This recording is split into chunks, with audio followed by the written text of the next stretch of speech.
Mike se prépare à s'évader en utilisant une brique de lait. Il enlève le film à l'intérieur de la brique et le colle discrètement sur le clavier pendant que le gardien n'est pas attentif.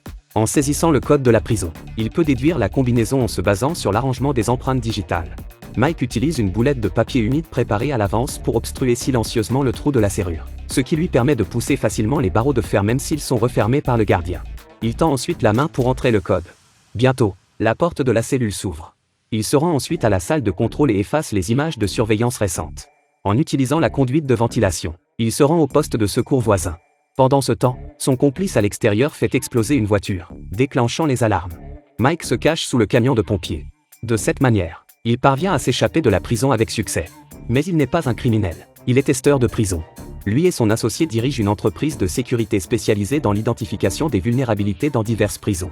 Jusqu'à présent, aucune prison n'a réussi à le retenir. Cependant, ce jour-là, Lucy de la CIA contacte Mike.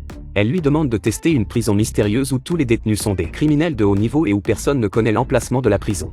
Mike hésite car il n'a jamais entendu parler de cet endroit. Mais Lucy propose une récompense de 5 millions de dollars, et son associé l'encourage. Alors Mike accepte.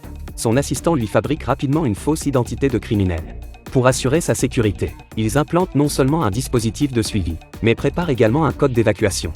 Pensant que tout est infaillible, Mike est choqué quand un groupe d'individus mystérieux l'embusque dès qu'il sort de la porte. Ils le traînent dans leur véhicule et lui arrachent de force le dispositif de suivi de son corps. Ensuite, ils l'injectent avec un sédatif. Lorsqu'il reprend conscience, il se retrouve enfermé dans une cellule. Cet endroit est totalement différent de toutes les autres prisons qu'il a connues. Chaque personne est confinée dans une cellule de verre suspendue, surveillée sous tous les angles par une surveillance à 360 degrés. Les gardiens ici sont lourdement armés. S'échapper de cet endroit est plus difficile que d'atteindre le ciel. Le directeur de la prison s'approche de lui pour vérifier son identité. Se rendant compte du danger, Mike crie le code d'évacuation. Mais le directeur l'ignore et lui dit qu'une fois à l'intérieur, il n'y a pas de moyen de sortir.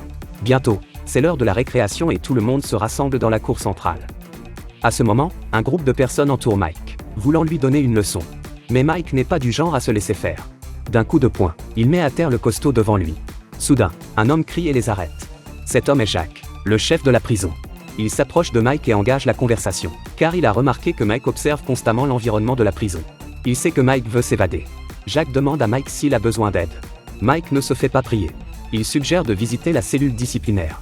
Mais avant même qu'il ait fini de parler, Jack lui assène un coup de poing. C'est la prison la plus difficile à échapper au monde. Les prisonniers sont enfermés individuellement dans des cellules de verre suspendues. Ils sont sous surveillance 24 heures sur, et des gardiens armés patrouillent en permanence. S'évader de la relève de l'utopie. Dans le but de s'échapper, Mike provoque délibérément Jack. Et les deux se retrouvent en isolement cellulaire. Avant même que Mike puisse comprendre ce qui l'entoure. Une lumière éblouissante l'aveugle. Mais il ne renonce pas. Finalement, il trouve un clou par terre. Une fois sorti, il retrouve Jack, et lui explique qu'il a besoin d'une pièce métallique lisse, pour pouvoir s'évader ensemble. Jack accepte et trouve le directeur de la prison. Il commence à le railler et à le provoquer. Cela énerve le directeur, qui fait tenir Jack au sol, et lui fait boire de l'eau de force, manquant de l'étouffer. Pendant que les gardiens se relâchent, Mike s'empare du couvercle en fer de l'égout, et le remet à Mike.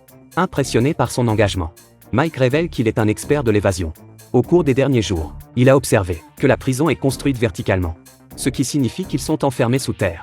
Il y a le bruit de l'eau sous l'isolement cellulaire, ce qui indique la présence d'un égout. S'ils peuvent atteindre le bas de l'isolement cellulaire, ils pourront remonter le long des canalisations. Maintenant, il doit retourner à l'isolement cellulaire. Les deux hommes commencent à se battre à nouveau, et ils sont rapidement enfermés à nouveau.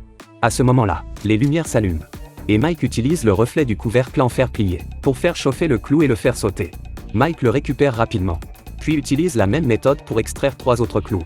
Ensuite, il met un morceau de pain dans sa bouche, et envoie un signal à Jack. Dès qu'il entend du bruit, Jack se met à crier, attirant ainsi l'attention du directeur.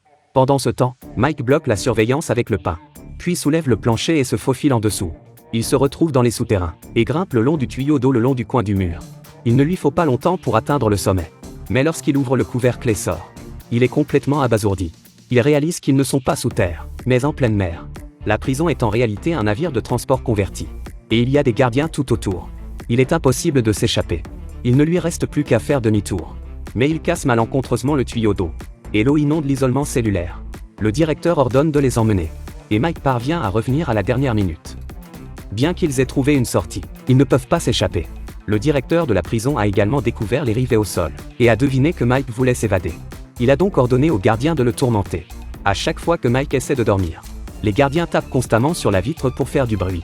Une fois qu'il s'endort, ils reviennent le frapper avec une matraque. Peu de temps après, Mike devient très faible. Mais il ne renonce pas, continuant à réfléchir à comment s'échapper. C'est la prison la plus difficile à échapper au monde.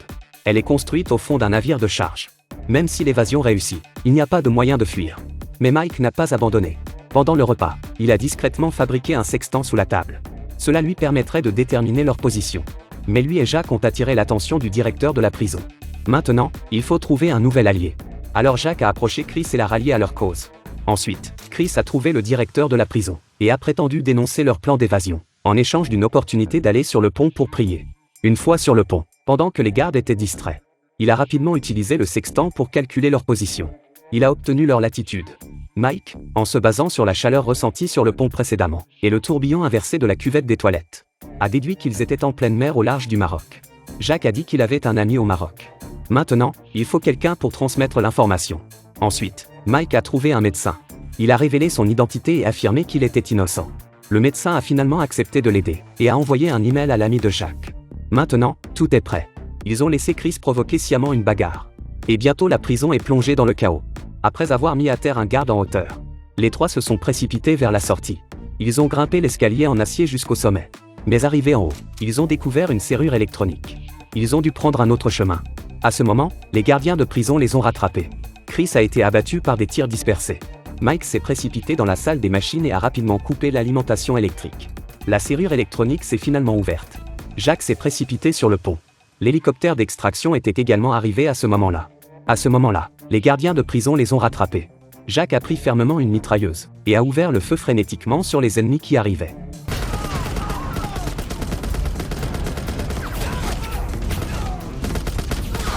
De l'autre côté, le directeur de la prison est arrivé dans la salle des machines. Mais il n'a pas trouvé Mike. En fait, Mike s'était caché dans un réservoir d'eau. Le directeur de la prison a réalisé trop tard que quelque chose n'allait pas. Mike était déjà arrivé au fond de la mer en suivant le courant. Quand il est remonté à la surface, Jack l'a repéré. Il a rapidement descendu une échelle de corde. Le directeur de la prison est arrivé sur le pont à ce moment-là. Il a vu Mike sur l'échelle de corde. Sans hésiter, il a ouvert le feu. Jack a lancé un pistolet à Mike. Mike l'a attrapé fermement. Il s'est retourné et a tiré plusieurs coups pour briser les bidons d'huile sur le bateau. Le carburant s'est rapidement répandu.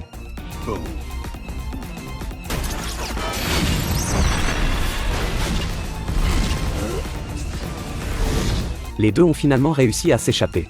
Peu de temps après, ils ont été rejoints par leurs contacts. À leur grande surprise, leur chef était Lucy de la CIA. Il s'est avéré être la fille de Jack. La raison pour laquelle Mike a été envoyé pour tester la prison était d'aider son père à s'évader. Après avoir découvert la vérité, Mike a esquissé un léger sourire. Il savait que leur véritable ennemi était leur associé. Une fois rentré, Mike a ordonné à ses subordonnés de mettre leur associé hors d'état de nuire. Quand il s'est réveillé, l'associé s'est retrouvé enfermé dans une voiture. Cette voiture se trouvait dans un conteneur d'un cargo en haute mer. Il aurait sûrement péri de faim si le navire n'avait pas accosté.